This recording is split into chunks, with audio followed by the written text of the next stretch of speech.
Hello दोस्तों, ये दो लाइनें आप देख रहे हैं जो मैंने यहाँ पे लिखी हुई है। पहली लाइन है आई लाइक फ्रेंच और दूसरी लाइन है आई लाइक द फ्रेंच। क्या आपको कोई फर्क इसमें दिखाई दे रहा है? यस दोस्तों, इसमें फर्क है। इसके मैसेजेस अलग है। पहला सेंटेंस अगर आप देखोगे तो वो है आई लाइक फ्रेंच। इसका मतलब होता है मुझे फ्रेंच लैंग्वेज पसंद है। और दूसरा सेंटेंस आप देखोगे तो वो है आई लाइक द फ्रेंच। इसका मतलब होता है मुझे फ्रेंच लोग पसंद है। अब ये जो फर्क हो गया उसकी वजह आप जानोगे तो वो है ये शब्द, उसे हम लोग कहते हैं द, और ग्रामर की भाषा में इसे कहा जाता है आर्टिकल। तो ये जो आर्टिकल्स है वो तीन शब्द है, बहुत ही छोटे से है लेकिन बहुत बड़ा फर्क आपके मैसेजेस में कर देते हैं। तो ये शब्दों को हम लोग जानने जा रहे हैं आज। इन शब्दों की पढ़ाई हम लोग आज करने वाले हैं और उस चैप्टर का नाम है आर्टिकल। बहुत सारे लोगों का कंफ्यूजन होता है ए कहाँ लगाए, एन कहाँ लगाए और द कहाँ लगाए। और आज उसी को हम लोग जानने जा रहे हैं, वही कंफ्यूजन हम लोग दूर करने जा रहे हैं। ए एंड द का वापर हमारे बोलने में कैसे करें।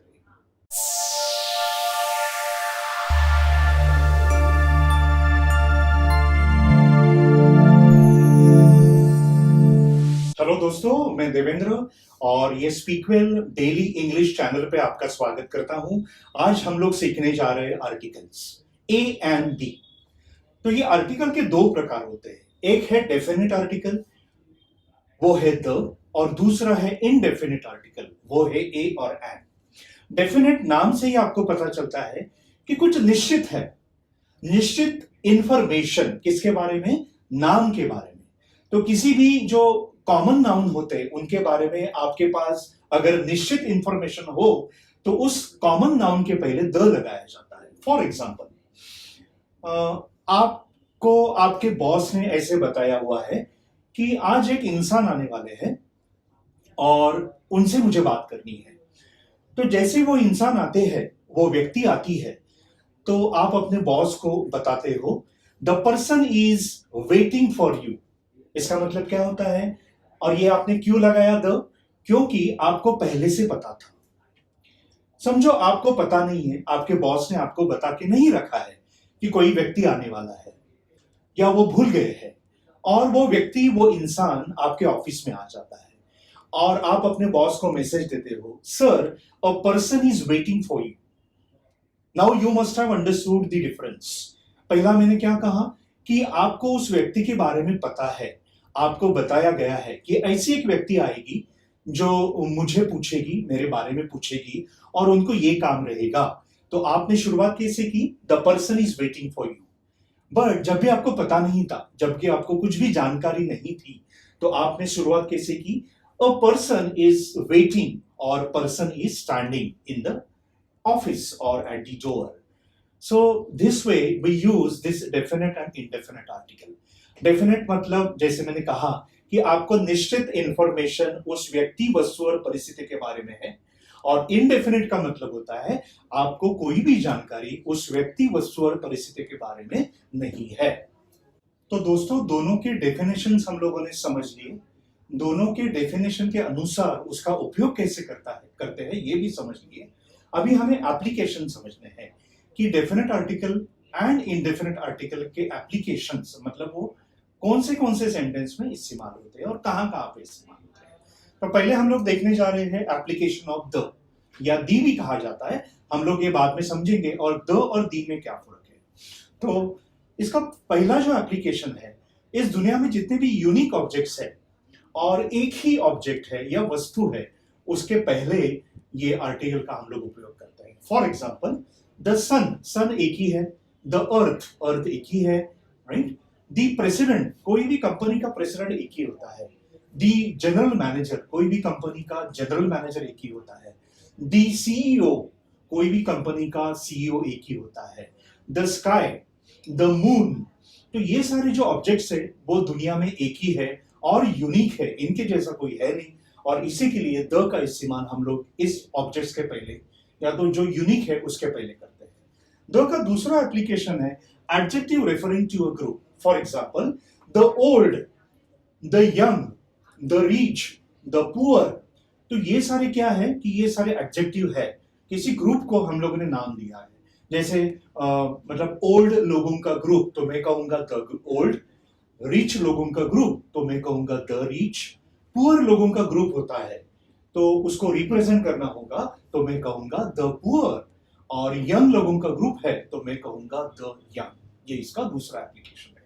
तीसरा एप्लीकेशन है all monuments, all museums and famous buildings in this world.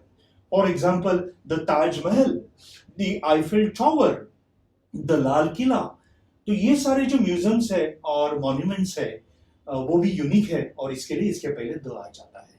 इसका जो चौथा उपयोग है वो है the superlative degree of adjective, the most important, the highest level, the most expensive article. तो इस तरह से सुपरलेटिव डिग्री में भी आर्टिकल द का उपयोग हम लोग इस तरह से करते हैं। इसके आगे जो है वो है ordinal numbers, the fourth person, the third I, the second animal. तो इस तरह से ये जो ऑर्डिनल नंबर्स है उसके पहले भी द का इस्तेमाल होता है। इसके आगे जो एप्लीकेशन है द का वो है जितनी भी कंट्रीज है इस दुनिया में, जितने भी कॉन्टिनेंट्स है और उन कॉन्टिनेंट्स के नामों में, कंट्रीज के नामों में अगर रिपब्लिक और यूनाइटेड जैसे शब्द आते हैं तो उनके पहले द ये आर्टिकल आ जाता है। For example United states of America, तो हम कहते हैं the United states of America. United kingdom हम कहते हैं the United kingdom, right. USSR the USSR, the UAE United Arab Emirates. तो जितने भी आपने देखे हैं इसमें रिपब्लिक, यूनाइटेड ऐसे शब्द आए हैं उसके पहले द आर्टिकल आ गया है। तो नंबर 7 पे है rivers, canals, seas and oceans. इस दुनिया में जितनी भी रिवर्स है, इस दुनिया में जितने भी ओशंस है, इस दुनिया में जितने भी सीज है उनके पहले आपको द लगाना है। ओके, आर्टिकल द आ जाता है। जैसे the Ganges, the Nile, the Pacific, the Hindi महासागर, तो यहाँ पे द आर्टिकल आ जाता है। उसके आगे है ओनली, ये शब्द होता है उसके पहले द आता है। The only friend, the only son, the only matter. तो जब भी आप ओनली ये शब्द देखोगे उसके पहले आपको द लगाना है। सारे फैमिली जो होते हैं और जो मशहूर फैमिलीज होते हैं उनके पहले द लगाया जाता है। For example the Khans, the Kapoors, the Tatas, the Guptas. तो फैमिली नाम के आगे द ये आर्टिकल आ जाता है। इसके आगे जो है न्यूज़पेपर, तो जितने भी न्यूज़पेपर होते हैं वो भी यूनिक नेम्स है तो उनके पहले भी द आएगा। The Indian express, the times of India. जितने भी पॉलिटिकल पार्टीज है उसके पहले भी द आ जाता है। The Bharatiya Janata party, the Indian national Congress. दोस्तों हम लोगों ने द के एप्लीकेशन देखे, द का इस्तेमाल देखा वाक्य में कैसे करना है। अभी मैंने इसके शुरू में आपको ये कहा था कि द और दी में क्या फर्क है जो हमें अभी देखना है। द कहाँ पे लगाते और दी कहाँ पे लगाते हैं। तो आपको ये समझने के लिए आपको साउंड समझना पड़ेगा। साउंड यानी स्वर। आप कोई भी नाम देखो, उस नाम का जो पहला अक्षर होता है उसका साउंड देखिएगा। अगर वो साउंड वॉवेल साउंड जैसा आ रहा है तो आप उसके आगे जो द लगाते, टीएच लगाते, उसे दी कहना है।